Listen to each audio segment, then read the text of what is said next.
this is Dr. Paul Goldberg at the Goldberg Tener Clinic in Tyrone, Georgia. Today you're going to be seeing an interview with Dr. Tener and with Sonny Mabry. Sonny was diagnosed with ankylosing spondylitis by a medical rheumatologist. I've been working with people with various rheumatoid conditions, autoimmune conditions for almost 50 years now.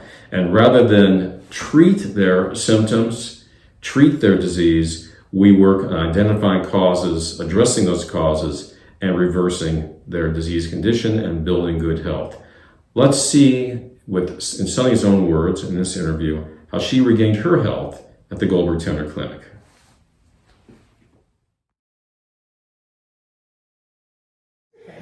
Hi, I'm Dr. David Tener. We're here at the Goldberg Tener Clinic where we focus on helping patients reverse chronic disease. Today, I am delighted to be joined by one of our patients. Her name is Sonny. Sonny came to see us a few years ago. She had been diagnosed with a rheumatoid disease known as ankylosing spondylitis. Rheumatoid diseases are an area of particular interest for Dr. Goldberg and I, in part because Dr. Goldberg had rheumatoid arthritis when he was a young man and recovered from it, and it's been an area of focus for our practice for many years. Sonny is here. She's going to share her journey and her story and the successful outcome she achieved in working with us. And so, Sonny, I'm just going to kind of turn it over to you and let you kind of start from the beginning. You were diagnosed about 10 years ago, is that right? Yeah, it was the very end of 2014. 10 years ago. Dr. Goldberg also, didn't he have ankylosing spondylitis too? Yes, he was diagnosed with rheumatoid arthritis and also ankylosing spondylitis. He had been given a number of different diagnoses, and there's a lot of crossover between them too. I know, double whammy on that one.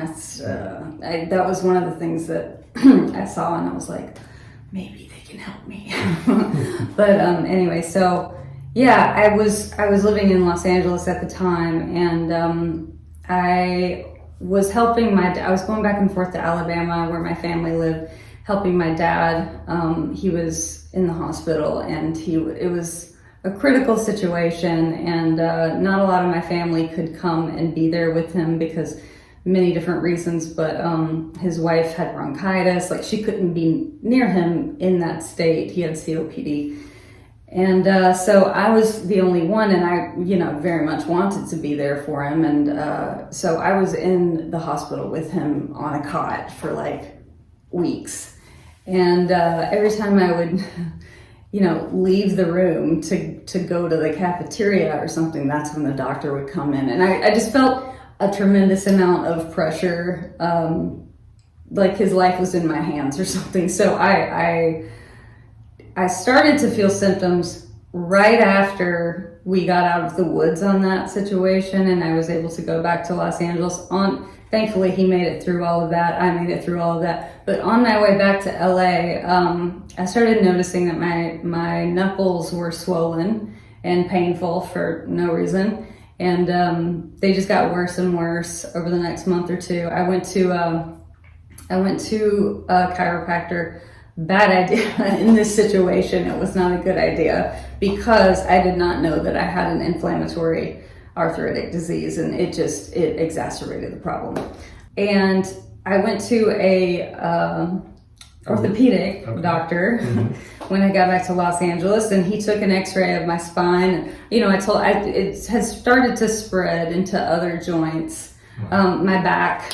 He said, you might want to see a rheumatologist. So I went to a rheumatologist, and I was in tears at this point because it was all over in my knees, in my neck, in my elbows. It was just all over anyway, but anytime I'd overextend my arm reaching for something, just barely, that would end up with me not being able to straighten my arm for, weeks. That inflammation from any little thing would just stay with me. My knuckle was huge. I couldn't get my ring off. And so she saw my pain and she was like, we're going to figure out what's wrong with you. She put me through the works, the blood work, the MRI with contrast, all that stuff. Finally, came to the conclusion that I had ankylosing spondylitis, which had no idea what that was. Crazy name.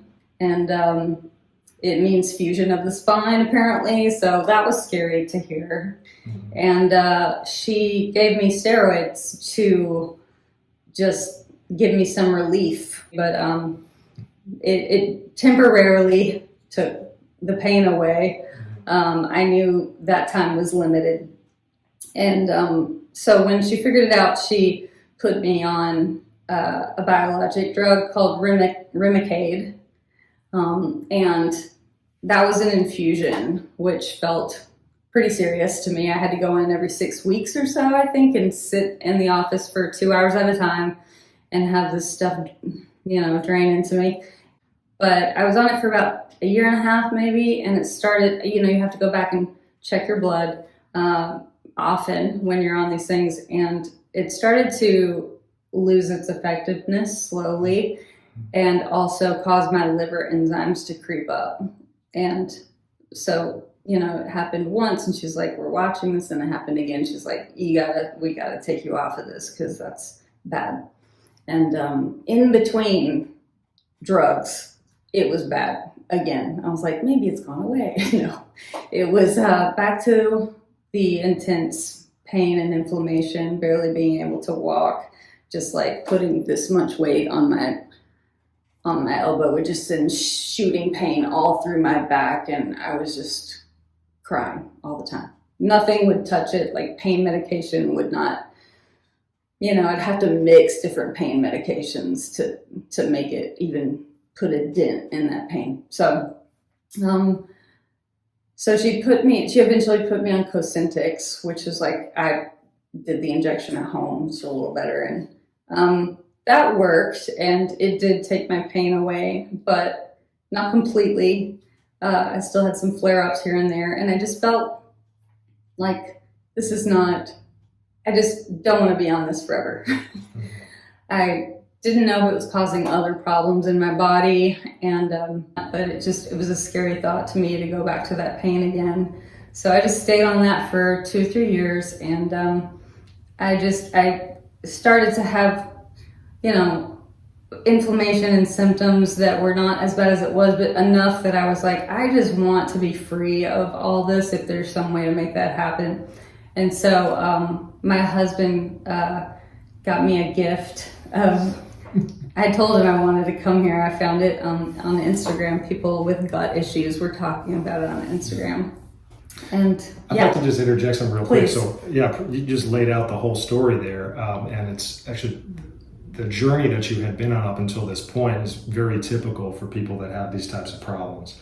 The pain gets severe in many cases to the point where it becomes debilitating, as it did with you. Patients will see rheumatologists. They'll invariably be given steroids, which, like you said, temporarily suppress symptoms, but comes at a big cost. There's a laundry list of side effects that come with steroids, and they know even medically they can't keep you on them long term. Right. It'll give you diabetes, cataracts, it'll thin your skin, it'll deplete your bones, and it's not something you want to do long term. Exactly, particularly for a young woman like Sunny. And so they'll transition the patient onto a biologic. It's just another form of immunosuppression. Those drugs also have considerable risks, including when your liver enzymes went up. It's of course of concern. Mm-hmm. They can also put a person at a risk for developing cancer, because they suppress a portion of the immune system that helps to protect people against cancer. So these aren't really things you want to be on long term. Right. Most patients end up on them indefinitely with these types of problems. Ankylosing spondylitis, like other rheumatoid conditions, are considered incurable. People don't get well from them. They're considered chronic. People suffer with them for the rest of their life while their doctor helps them to manage their symptoms. Right. That's not something I would want to accept if I were the patient. I'd say, you know what? Somehow I evolved into this. Mm-hmm. At one point you were healthy, were you not? Yeah. So there were reasons why this developed. Mm-hmm. And if we can identify what those reasons are, and then rather than treat your symptoms and suppress your symptoms, let's work on rebuilding your health and get you doing the right things, then maybe there's a good chance you can evolve back into a healthy state like you were prior. Right. Right. Mm-hmm. And so Sunny now, if we worked with her for a couple of years, and she was an excellent patient, and she followed directions very well. We made changes to her habits, and and partly to work on her digestive tract, which is where most of the immune system is. And we do with a lot of our patients when they have problems like this. And so now, Sunny, are you taking any medications currently? No. No. No. No, look at that. I know. Yeah. And your joints. 100%. It's a 180 from where a I was situation at. where you could barely move, barely put pressure on your joints, to now show us that movement. I'm a normal person now. Yeah. I'm basically cured. Yeah. Thanks to you guys. So. And drug-free, has a new lease on life, and the beauty of it is that she has control over her situation now, where she's in the driver's seat with a bright future, not one that is interfered with debilitating pain and potential drug side effects. That's for sure. Yeah. Yeah. Mm-hmm. I basically did what these guys told me to do for a long time, a year and a half, very strictly, and now I still, have many of the habits that they taught me, but that did it. The inflammation factor went way down when I did all of that. You said you recently saw your rheumatologist, I think, for a follow-up, and I think over the phone when you called yesterday, you said that they couldn't find any trace of any disease activity. Is that right? Yeah, my C-reactive protein measures way low, like normal person low, and he's relabeled my disease now to. It's a long name. I could find it for you, but it's basically a remission form of ankylosing spondylitis. So I mean, maybe it is curable. Well, I don't like to use the word remission because then it implies that maybe it'll come back. We like to right. I don't want it to come back. Exactly. So the way we look at these things when patients come in is I try not to label them with things, but rather say, what, right now you're not in good health. Right. Okay, so that's my diagnosis, not healthy. Right. And then what we're going to work towards is getting you healthy again. And then when people get healthy and their chemistry gets balanced, then guess what? They just don't have this problem anymore. Dr. Goldberg was told he was going to be crippled with rheumatoid arthritis when he was in his 20s. He's in his 70s, and he was at the gym yesterday swimming a couple miles in the pool. It's amazing. Keeps up with me in the gym, and I'm a young guy. Yeah. And so it's not healthy to healthy. When you're healthy, then you don't have the problem anymore. It's as simple as that. That's the way we look at it. Remission, that was my words, just because I didn't know how, it wasn't my doctor's words. I said, so it's kind of like a remission. He's like, well, no, it's, yes. For all your purposes, yes, but it's basically, you don't really, it's not an active disease. The ankylosing spondylitis is not active anymore. When you feel good and you're not having any symptoms and your inflammatory markers like the CRP, which is an excellent objective indicator of inflammation, is low and in the normal range, then you're in good shape. Right. Yeah. So Sunny's case is an excellent example of what's possible. That people even that have struggled with this for years still have the ability to get well if they do the right things and not be dependent on drugs for the rest of their lives. Yes. So we're just delighted that Sunny stopped by today to share her story and her journey. I think it'll serve as an inspiration to other people out there who are suffering from these types of problems, that they can get well with some hard work, patience, which you exhibited, perseverance over a year and a half, really worked hard, went through some ups and downs, but got to her goal, and of course, right action, which we were able to guide her with. So, Sunny, thank you so much for joining us. Thank you. Do you have any final words you'd like to say? Thank God and thank Dr. Tener and Dr. Goldberg, because I'm just so much better, and I'm really grateful for that. Well, you're welcome. It's been a pleasure. Thank you. Thank you.